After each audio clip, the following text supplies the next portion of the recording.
Si est-il l'un des éléments centraux de Fort Boyard, les clepsydres sont en fait les chronomètres délimitant le temps imparti à chaque candidat pour réussir une épreuve.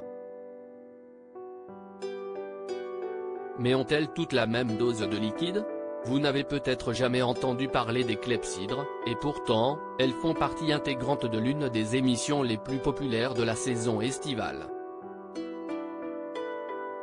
Rassurez-vous, personne ne vous en voudra, puisque le terme n'est aujourd'hui que très peu utilisé.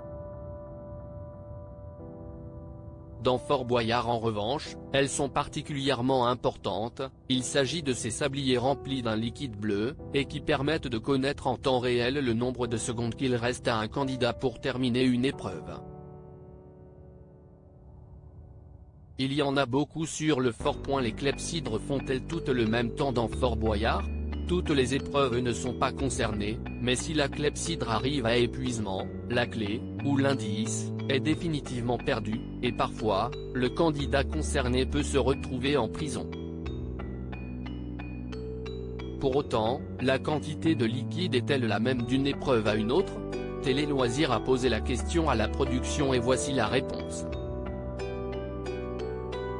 On calibre. Avec l'expérience, on connaît le temps qu'il faut pour chaque cellule, donc la durée n'est pas forcément la même entre chacune d'elles, nous précise Guillaume Ramin, le producteur artistique de Fort Boyard. Il va même plus loin et ajoute que le temps donné aux aventuriers du fort varie, à la louche, cela va de 1 minute 30 à 4 minutes 30.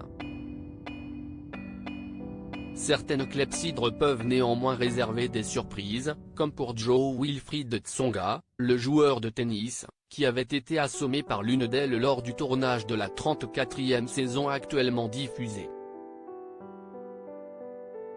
La clepsydre, un instrument utilisé depuis l'Égypte ancienne mais qu'est ce qu'une clepsydre? Utilisé dans la Grèce antique, cet outil permettait de définir la durée d'un événement. Lorsque l'eau se vidait complètement d'un contenant à un autre, cela signifiait qu'il fallait y mettre fin.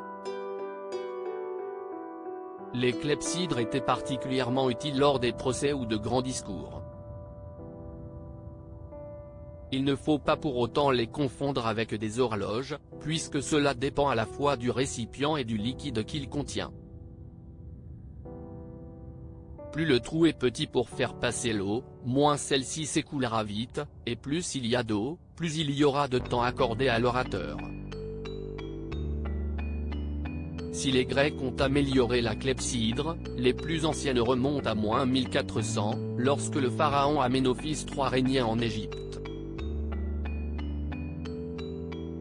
Dans Fort Boyard, le principe est donc toujours le même, mais la production utilise des sabliers remplis d'un liquide bleu et âpre pour rendre le tout plus logique aux yeux des téléspectateurs.